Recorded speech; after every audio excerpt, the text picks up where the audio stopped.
2024 оны статистикаар Монгол улсад 3.5 тэрбум ширхэг тамхи импортоор орж иржээ.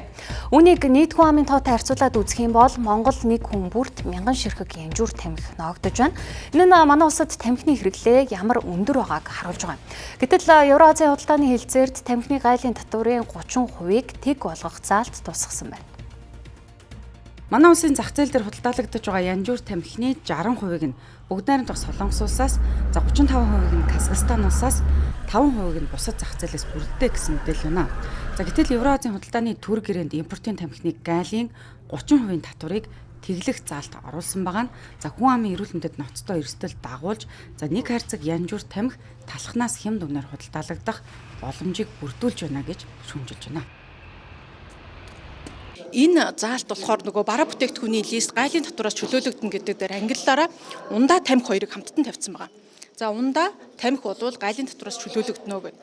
Тэгээ бас их сонирн байгааз тамхиг ундаатай адилтгаад нэг бараа бүтээгдэхүүний кодонд оруулаад тамхиа чөлөөлсөн байгаа. Анханасаа байсан байлээ. Тэгээ тухайн үед одоо эн чинь яагаад яамдууд ингээд энийг анзаарсангүй гэдэг асуудлыг сөхөөд үзэхээр эрүүл мэндийн яам болохоор 12 сард тамхин бүтээгдэхүүн орцсон байна. Үүнийг хасаач гэдэг бичгийг ганц төмөр сайд руу явуулж ирсэн байна. Тэгтэл 3 сард за ингээд дахин хилцээрүү 4 удаагийн хилцээр хийлээ. За ийм болж гинэ гэд засгийн газар дээр санал авахд одоо наривчилж хараагүй мó анзаараагүй өнгөрсөн юм уу тусаасан санал байхгүй гэж явуулж. Энэ уушигны хор тавдар гэдэг өвчин. Энэ утаанаас үүдэлтэй, энэ тамхинаас үүдэлтэй энэ өвчлөлүүд сүүлийн жилүүдэд бол эрс нэмэгдэж нас залуужж байгаа хэлбэр байж байгаа. Гэтэл альва улс бол ерөөсөө энэ иргэдийнхээ эрүүл мэндийг л хамгаалах хэрэгтэй. Энэ бол төрийн гол үүрэг. Гэтэл өнөөдөр бид нар энэ дээрээ эсрэг шийдвэр гаргаад тамхиныхаа үнийг бууруулад талхнаас хямдхан болгоод өнөөдөр жишээлбэл 1000 төгрөгөөр зарагдж байгаа тамхи 2000 төгрөгөөр зарагдж байгаа тамхиг дахиад 30% хямдрах нэл гэдэг л агуулга орж ирж байгаа байхгүй. Евразийн худалдааны төр гэрээг өнгөрсөн 12 дугаар сард үзэглэх байсныг хойшлуулж гэрээнд орох заалтыг хэд удаа өөрчилсөн. За гэсэн ч янжуур тамхитай холбоотой гайлын татварыг чөлөөлөх асуудлыг өөрчлөөгүй хэвээр үлдээсэн байна.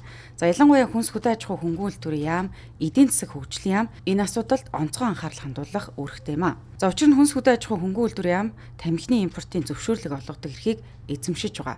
За харин эдийн засаг хөгжлийн яам тамхитай холбоотой хүн амын эрүүл мэндэд учирч буй асуудалд манай улс жилдээ 800 гаруй тэрбумын зардал гаргаж за энэ нь дотоодын нийт бүтээгдэхүүний 2% хүрэх эрсдэлтэй байгааг тооцоолж үзсэн бол дээрх шийдвэрийг эргэн харах байсан гэж үзэж байна. За ялангуяа нийт зах зээлийн 35%-ийг дангаараа бүрдүүлж буй Казахстан улсаас орж ирэх янжуур тамхиг гайлын татваргүй болгол Монгол улс хүн амынхаа эрүүл мэндийн эсрэг ноцтой гэмт хэрэг үлдэж байна гэж үзэж байгаа юм а.